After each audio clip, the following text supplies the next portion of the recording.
이 새벽에 예배 자리로 나오신 성도님들을 주님의 이름으로 축복합니다. 우리 함께 기도함으로 예배 자리로 나가겠습니다. 함께 기도하겠습니다.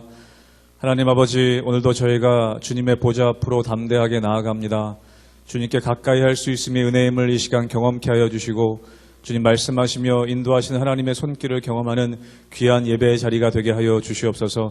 가정에서 예배하는 모든 성도들의 가정과 삶을 지키시고 인도하여 주시옵소서. 감사하며 예수님 이름으로 기도하옵나이다. 아멘.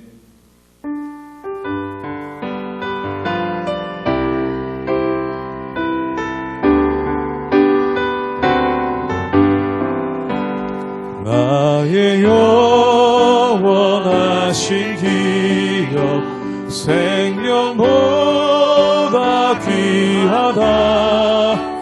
나의 갈 길 나가도록 나와 동행하소. 나의 영원하신 기업, 나의 영원하신 기업 생명보다 귀하다. 나의 갈 길 나가도록 나와 동행하소서. 주께로 가까이, 주께로 가오니. 나의 갈 길 나가도록 나와 동행하. 세상 부귀하니란과 세상 부귀하니란과 모든 명예 버리고 험한 길 가는 동안 나와 동행하. 주께로 가까이, 주께로 가까이, 주께로 가오니. 나의 갈 길 나가도록 나와 동행하. 어두운 골짜 지나가며, 어두운 골짜 지나가며 험한 바다 건너서 천국 문에 이르도록 나와 동행하. 주께로 가까이, 주께로 가까이, 주께로 가오니. 나의 갈 길 나가도록 나와 동행. 주께로 가까이, 주께로 가까이, 주께로 가오니. 나의 갈 길 나가도록 나와 동행하소서.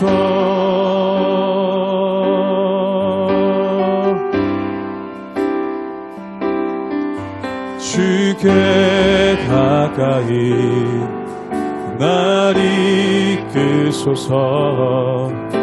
간절히 주님만을 원합니다. 채워주소서, 채워주소서. 주의 사랑을 진정한 찬양 드릴 수 있도록 주께 가까이, 주께 가까이 날 이끄소서. 간절히 주님만을 원합니다. 채워주소서, 채워주소서. 주의 사랑을 진정한 찬양 드릴 수 있도록. 목마른 나의 영혼, 목마른 나의 영혼 주를 부르니 나의 마음 주소서.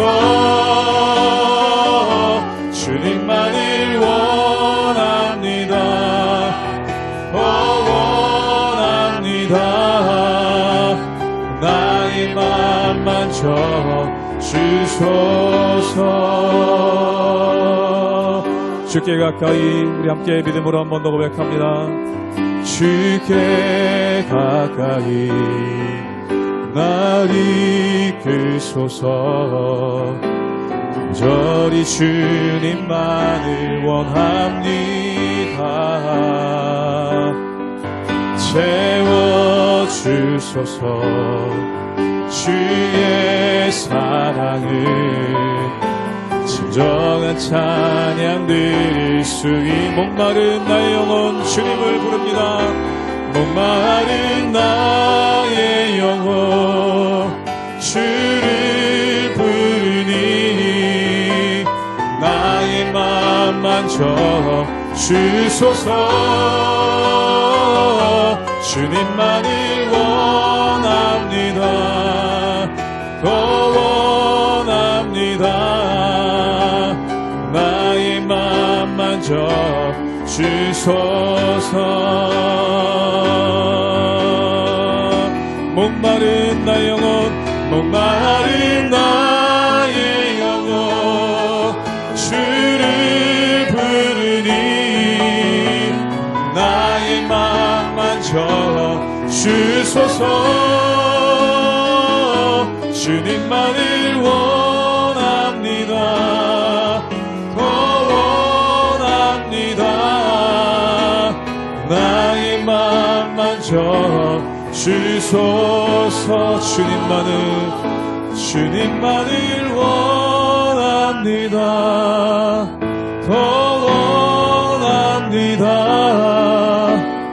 나의 맘 만져 주소서.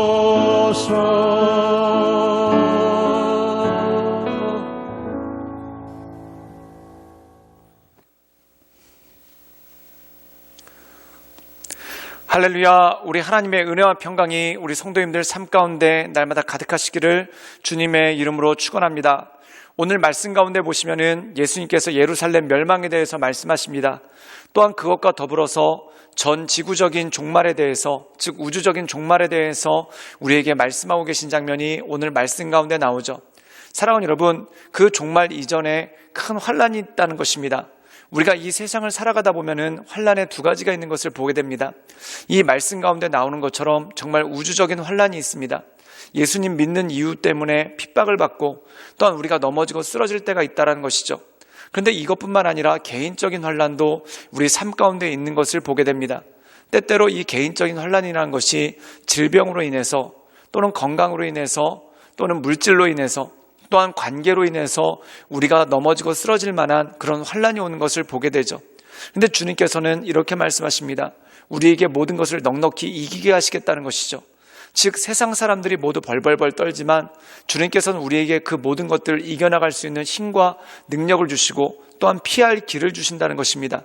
그러므로 이 하나님을 붙잡고 하나님의 말씀 가운데 날마다 승리하며 나가시는 우리 모든 성도님들 되시기를 주님의 이름으로 축원합니다. 마태복음 24장 15절에서 28절까지의 말씀입니다. 그러므로 너희가 선지자 다니엘이 말한 바 멸망에 가증한 것이 거룩한 곳에 선 것을 보거든 읽는 자는 깨달을진저. 그때에 유대에 있는 자들은 산으로 도망할지어다. 지붕 위에 있는 자는 집 안에 있는 물건을 가지러 내려가지 말며 밭에 있는 자는 겉옷을 가지러 뒤로 돌이키지 말지어다. 그날에는 아이벤 자들과 젖 먹이는 자들에게 화가 있으리로다. 너희가 도망하는 일이 겨울에나 안식일에 되지 않도록 기도하라. 이른 그때 큰 환란이 있겠습니다. 창세로부터 지금까지 이런 환란이 없었고 후에도 없으리라. 그날들을 감하지 아니하면 모든 육체가 구원을 얻지 못할 것이나 그러나 택하신 자들을 위하여 그날들을 감하시리라. 그때 사람이 너희에게 말하되 보라 그리스도가 여기 있다 혹은 저기 있다 하여도 믿지 말라. 거짓 그리스도들과 거짓 선지자들이 일어나 큰 표적과 기사를 보여 할 수만 있으면 택하신 자들도 미혹하리라. 보라, 내가 너희에게 미리 말하였노라. 그러면 사람들이 너희에게 말하되, 보라, 그리스도가 광야에 있다 하여도 나가지 말고, 보라, 골방에 있다 하여도 믿지 말라. 번개가 동편에서 나서 서편까지 번쩍임같이 인자의 임함도 그러하리라. 죽음이 있는 곳에는 독수리들이 모일 것이니라. 오늘 말씀 가운데 보면은 예수님께서 재림 때, 즉 이 세상에 종말이 왔었을 때 어떤 일이 벌어질 것인지 그것에 대해서 제자들에게 상세히 말씀하시는 장면이 이 말씀 가운데 나옵니다. 그런데 재림 이전에 무엇이 있는가? 환란이 있고 핍박이 있다는 것이죠. 그런데 이것은 마치 무엇과 똑같습니까? 부활의 영광 이전에 십자가의 고난이 있는 것과 똑같습니다. 또한 여인들이 아이를 출산하기 이전에, 아이를 안기 전에 엄청난 해산의 고통이 있는 것과 똑같다는 것이죠. 즉 다시 말해서 환란의 포커스가 있는 것이 아니라 주님께서 이 땅 가운데 임하실 영광스러운 하나님의 나라에 포커스가 있다는 것입니다. 사랑하는 여러분, 우리가 이 땅을 살아가면서 많은 고난과 어려움을 당하죠. 그런데 그 고난과 어려움이 단지 고난을 위한 고난이 없고 환란을 위한 환란이 없다는 것입니다. 그럼 마치 무엇과 똑같은가? 여인이 아이를 해산한 것과 마찬가지로 아이 출산의 기쁨을 누리기 전에 먼저 해산의 고통이 있는 것처럼 우리의 인생 가운데 하나님의 나라와 하나님의 영광이 임하기 전에 먼저 출산의 고통과 같은 극심한 고통이 있다는 것입니다. 그렇다면 이 고통과 환란이 우리를 죽이는 것인가? 그렇지 않다는 것이죠. 하나님께서 우리에게 이 모든 것들을 능히 넉넉하게 감당하게 하시는 하나님의 은혜가 있다는 것입니다. 우리 함께 마태복음 24장 22절의 말씀을 함께 보도록 하겠습니다. 제가 읽겠습니다.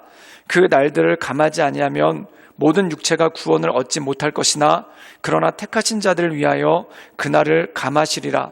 오늘 말씀 가운데 보면은 큰 환난과 어려움이 있습니다. 근데 그것 가운데 하나님께서 말씀하시는 것이 무엇입니까? 감해 주시겠다는 겁니다. 그럼 감해 주시겠다는 의미는 무엇입니까? 우리가 그것을 감당할 수 있도록, 또한 우리가 그것을 이겨나갈 수 있도록 감해 주시겠다는 것이죠. 예전에 군대에서 행군을 하다 보면은 이 행군이라는 게 정말 힘듭니다. 정말 말 그대로 혓바닥이 나올 것 같은 힘듦과 어려움이 있죠. 그런데 보통 30kg 정도 되는 군장을 메고 그리고 행군을 하게 됩니다. 그런데 너무 힘들어서 못 견딜 것 같으면 어떤 일이 벌어지냐면은 그 등에 있는 군장을 누가 대신 들어주거나 또한 그것을 지나가고 있는 차에 실어서 가게끔 해주는 그러한 일이 생깁니다. 이것은 무엇입니까? 끝까지 행군할 수 있도록 짐을 덜어준다는 것이죠. 또한 끝까지 그 모든 것들을 이겨낼 수 있도록 내 능력에 어려운 일이 내 능력으로 감당하지 못할 일을 주지 않는다는 것입니다. 사랑하는 여러분, 주님께서 이 땅 가운데 우리에게 주시는 시험과 고난이 바로 그것입니다. 때때로 우리가 훈련이라는 말을 많이 씁니다. 이 고난을 다른 말로 훈련이라고 하죠. 사랑하는 여러분, 훈련은 뭡니까? 그를 넘어뜨리기 위해서 고난을 주는 것이 아니라 그를 더 강하게 하기 위해서, 또한 그로 하여금 그것을 이겨나가게 하기 위해서 훈련, 즉 고난을 준다는 것입니다. 즉 주님께서 우리에게 주시는 고난도 마찬가지입니다. 우리를 쓰러뜨리는 고난이 아니라 그 고난을 감해 주셔서 우리로 하여금 모든 것을 이기게 해주신다는 것이죠. 그래서 사도 바울은 이렇게 얘기합니다. 모든 사람이 감당할 시험 외에는 주님께서 주신 적이 없나니 우리가 한 길이 막히면 달을 피할 길을 내사 우리로 하여금 모든 시험을 이기게 하시는 하나님의 은혜가 있다는 것입니다. 사랑하는 여러분, 정말 그렇습니다. 우리가 모든 것이 막혀서 죽을 것 같지만 반드시 하나님께서는 피할 길을 주셔서 우리로 하여금 모든 시험을 이기게 하시는 하나님의 능력이 있다는 것이죠. 이것을 바라보며 하나님의 말씀 가운데 굳건히 서나가는 것이 중요하다는 것입니다. 그런데 우리로 하여금 하나님의 말씀 가운데 굳건히 서지 못하게 하는 미혹하는 자들이 있다는 겁니다. 그래서 그 거짓 선지자들이 성도들이 하나님의 말씀 가운데 서지 못하도록 미혹하고, 또한 거짓 그리스도가 나타나 성도들의 마음을 헷갈리게 하고 오히려 더 절망하게 할 때가 굉장히 많다는 것이죠. 그런데 주님께서는 이 환난의 때에, 어려울 때, 또한 고난이 올수록 마음의 허리를 동이고 또한 정신을 잃지 말고 하나님께서 우리에게 원하시는 것이 무엇인가를 감찰하라는 것입니다. 그럼 거짓 선지자와 거짓 그리스도들은 어떻게 분별해낼 수 있는가? 우리 함께 마태복음 24장 28절의 말씀을 읽도록 하겠습니다. 제가 읽겠습니다. 죽음이 있는 곳에는 독수리들이 모일 것이니라. 오늘 말씀 가운데 보면은 독수리들이 모인다면은 그것은 죽음입니다. 즉 다시 말해서 파리들이 모인다면 거기는 쓰레기가 있는 것이죠. 그런데 나비가 모인다면 거기는 꽃이 있는 건 아니겠습니까? 또한 벌들이 모인다면 거기는 꿀이 있는 건 아니겠습니까? 우리가 그것을 보고 감당할 수 있다는 것입니다. 예를 들어서 아무리 봐도 약간 정상적이지 못한데, 아무리 봐도 조금 이상한데 그런 사람들이 열광한다. 그럼 이것은 죽음이 있는 것이고 온전하지 못한 것입니다. 또한 우리가 신앙생활하는데 뭔가 밸런스를 맞추지 못하고 균형을 맞추지 못하고 한쪽에 쏠린 채 뭔가에 집중해서 굉장히 분노를 표하거나 또한 뭔가에 대해서 광신적으로 열광하는 분위기가 있다. 그렇다면 이것은 그 안에 죽음이 있다는 것이죠. 즉 다시 말해서 온전하지가 않다는 것입니다. 어떤 사람들이 뭔가를 강조할 때 그 사람들의 태도와 삶을 보고 그 모든 것들을 분별할 수가 있다는 것이죠. 사랑하는 여러분, 그러므로 우리가 이 말세를 맞이하여 또한 이 환난의 때를 맞이하여 건강한 믿음의 공동체를 유지하는 것은 참 중요한 것입니다. 그럼 이 건강한 믿음의 공동체는 무엇입니까? 몰려다닌다고 해서 또한 자신들의 위세를 과시한다고 해서 그것이 건강한 공동체가 또는 대세가 아니라는 것입니다. 하나님의 말씀을 사모하고 하나님의 말씀 가운데 잠잠하게 나가는 사람, 이런 사람들을 통해 하나님의 역사가 이루어지고 하나님의 인도하심이 이루어진다는 것이죠. 그러므로 이 하나님을 바라보며 하나님의 은혜 가운데 날마다 온전함으로 살아가시는 우리 모든 성도님들 되시기를 주님의 이름으로 축원합니다. 함께 기도하시겠습니다. 늘 언제나 살아서 역사하신 주님, 우리가 주님을 바라보며 우리의 인생 가운데 환난이 있고 고난이 있지만 이것이 우리를 넘어뜨리는 시련이 아니라 주님께서 우리를 훈련시키시는 그러한 것들인 줄 아오니, 또한 우리가 힘들어 어려울 때 우리의 짐을 감해주시고 피할 길을 내시는 그 하나님을 바라보며 하나님의 은혜 가운데 우리가 날마다 나아갈 수 있도록 주님 우리를 붙잡아 주시고 우리 가운데 역사하여 주시옵소서. 주님께 모든 걸 부탁드리오며 살아서 역사하시는 주 예수 그리스도의 이름으로 감사하며 기도드리옵나이다. 아멘.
있습니다.